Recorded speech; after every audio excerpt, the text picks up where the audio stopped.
Good morning. Welcome to another episode of Angela Shows You.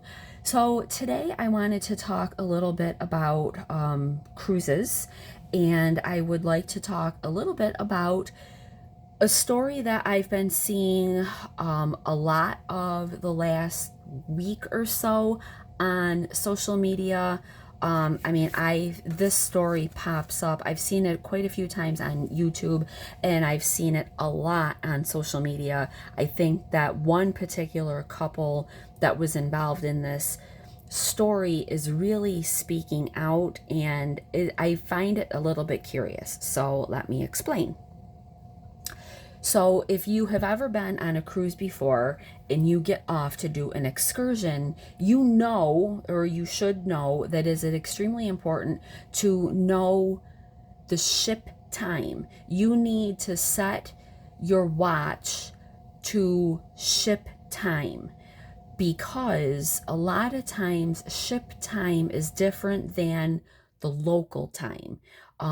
And or it's very often, I've noticed, different than my watch time.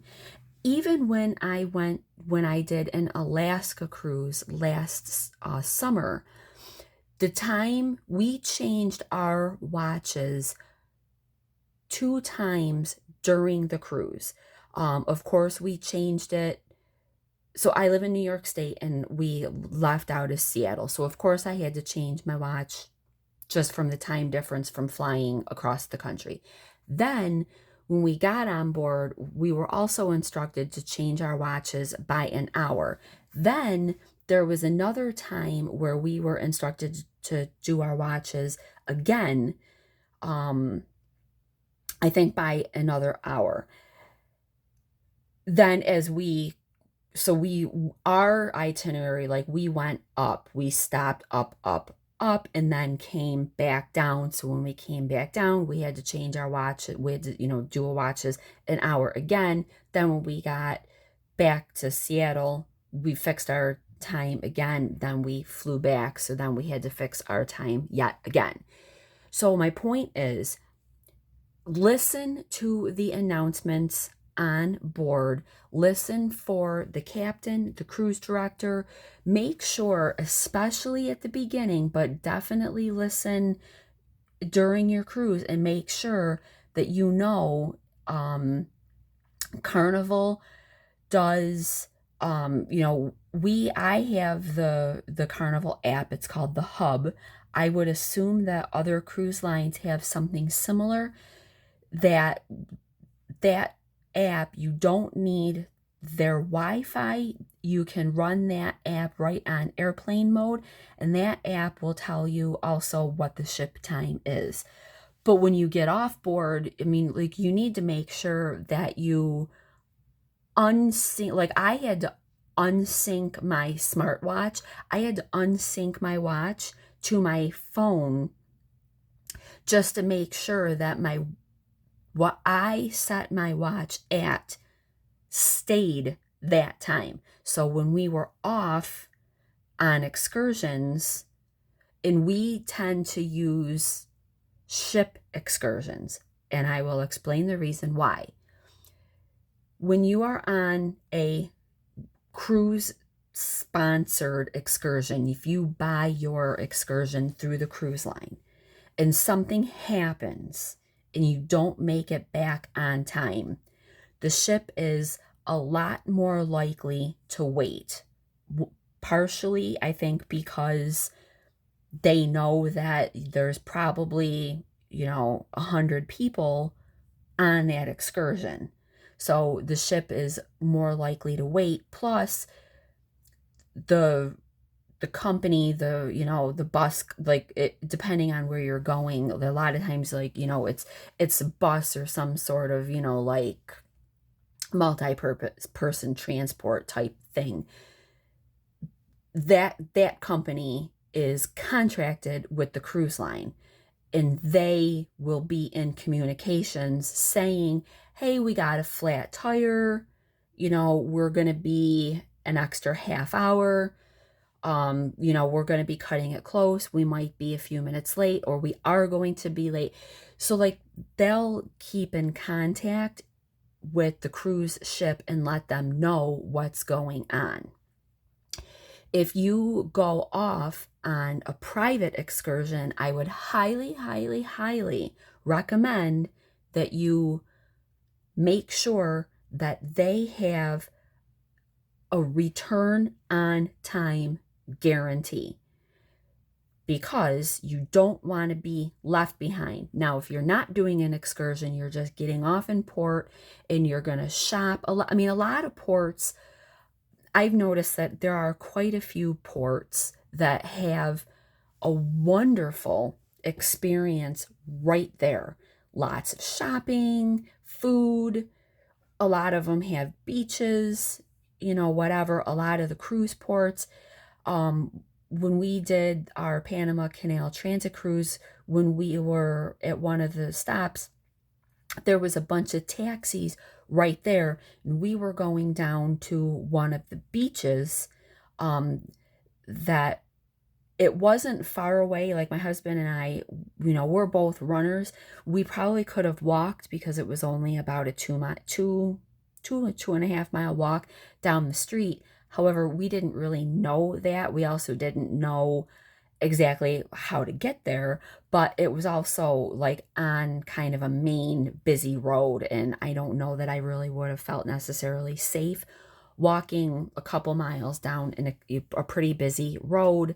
So we took a taxi down, and then the taxis kept coming to the beach, and they were picking people up and taking them back to the cruise terminal area. But we made sure that we had our watches. Our watches were set to the ship time, and we were very, very aware that, okay, we have to get the taxi. It's going to be 5 or 10 minute ride back to get to the port. And plus, there was shopping down at the port, and I wanted to go to the Hard Rock Cafe that I knew was right across the street. So I was like, I want to make sure that we get back in time. Like, say we have to be back by 4 o'clock. I wanted to make sure that we got the taxi by 2 o'clock, got back so that we were back, and then had time to go across the street, go into the Hard Rock so I could get my collector's pin and walk back over to the, and get back on board. And I wanted to make sure that we were back well before the 4 o'clock or whatever time it was. I just wanted to make sure. And then we were also, we dropped our stuff off in our room, and then we went back up. We went on the deck, and we were watching all the people come back. They're making announcements, it's time to get back on board. And the cruise ship makes announcements that, it's time. And I think that if you're in the port, like, they're pretty loud. You could probably hear them. But it's your responsibility as the traveler. You need to know what time it is, and you need to make sure that you get back. It's your responsibility as a passenger. And personally, I think it's very selfish of people, and I've watched a lot of, I find them hysterical. I've watched a lot of videos on Facebook, Instagram, YouTube. People record, they're called peer runners. These people who they have to be back by 4 o'clock, and it's 3:59, and they're running down, trying to get back to the ship, wait, seriously, or it's 5 minutes after 4, and, you can see them, and they're running, and, they're stumbling, and, they're half the time, like, you can tell they're drunk. And it's like, I get it, you're on vacation, but you know what? Like I said, it's selfish to make thousands of other passengers wait because you're too busy getting your drink on. It's just, I don't blame the cruise ships for leaving. So what happened was, this was on Norwegian Cruise Line, and I've been following this story all week, so I think that this happened at least last week, if not the week before. I'm not 100% positive, but it happened at the end of March. So there, on Norwegian Cruise Line, there was a small group of people. I think there was 8 people on the cruise. There was 9 people that got left behind, but one person was actually in the hospital. I don't know what happened to that person. She got sick or something. I'm not really sure what happened to the one person, but she ended up in the hospital. But there was 8 people who went off on a private excursion, and they were late coming back. And the crew, the Norwegian, like, they made their announcements, and then what the cruise ship does is some security or somebody, they go to the cabins of the people who are not back yet. They get their passports and, whatever, if they can find them. So what Norwegian did was they got the passports for these 8 people. They left them with a person that works on the dock area and said, here's these people's passports. So what happens is, if you're not back on time, and the ship can't wait anymore, because you have to realize that the cruise ship is like, they're given a permit to dock at the stop that you're at, and they're told you're allowed to be here from 8 a.m. to 4 p.m. At 4 p.m. you need to leave. They have workers. Usually these workers are like, they're employed by, they're not all cruise ship employees. A lot of the workers are like, they work at that dock. They're their employees. It's time for them to end their work day. They have to make sure that everybody's back. Then they have paperwork that they have to fill out, etc., etc. So it's important. It's business. The cruise ship is told they're permitted to be docked there from 8 a.m. to 4 p.m. At 4 o'clock, it's time to pull the walkway back up, do all the closing up the ship that needs to be done, and push off. So if you're late, you're costing the cruise line money. They get penalized when people are late and they don't leave on time. I also imagine that it probably causes some tension and friction between the line and wherever the port is. So there was these 8 people. They were in Africa, and they were on their own private little excursion, and they were not back on time. So Norwegian gave their passports to the dock people and said, here, we have to leave now. So the dock people, when the 8 passengers finally strolled back up there, they were given their passports and had to get a ride to the airport so that they could fly to the next stop where they were supposed to be. That cost is on you, the passenger.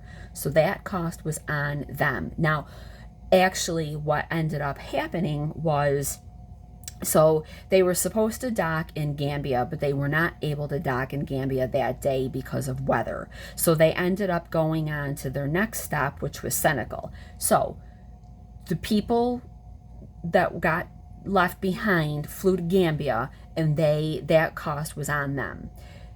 Since the cruise line couldn't stop at Gambia and they had to go on to Senegal, the cruise line paid for them to go from Gambia to Senegal. So the cruise line took responsibility of, which, I don't know, they probably didn't have to do that, because again, these people were they were over an hour late getting back. It's not like they were 15 minutes, they were an hour late getting back. So they went to Gambia, they couldn't get on. They went to Senegal. Norwegian paid for them to get from Gambia to Senegal. They re-met back up with the ship so that they could get back on board. It's not all that easy. Like, I know I've seen a lot of people say, well, how come the like the Port Authority, people, like, they couldn't just get on a little, they have like, so some ports, the cruise ships can't actually go up to the port. Like, they send little tender boats and they go back and forth. But it isn't just a matter of, oh, okay, send a little tender boat out, we'll open up the door and they can get on. Like, it's not just that simple. So my advice to you is, if you're going to go on a private excursion or just go off on your own, please let this be a lesson to you, that, or just let this be a warning that watch the clock, know what time it is that you need to be back, and know that if you're going to go off on your own, make sure that you do it with a reputable company that has a guarantee that they're going to get you back on time, because it could end up costing you a boatload of money and hassle, and it ruins your vacation if you don't make it back and the cruise ship has to leave. You got a lot of figuring to do to meet up with where the cruise ship is going to be next. I pay attention because I cannot afford to be doing stuff like that. That's got to cost. I can't even think about it. So that's my advice to cruisers who go off on excursions. Please, please, please, just know what time you have to be back. Watch your clock and just be cognizant of the time. Don't let these 8 people, let these 8 people in Africa on this, horrible instance, let them be I can learn from their circumstance, what happened to them. So thank you for watching. If you're getting ready to go on a vacation, I've got a bunch of planning, what to take, what to pack, and I will be doing a couple of more as I prepare for an upcoming cruise that I am going on with my family. So please, if you found this helpful, I hope that you will give this episode a thumbs up, subscribe to Angela Shows You so that you don't miss out on any future content, and happy vacation planning.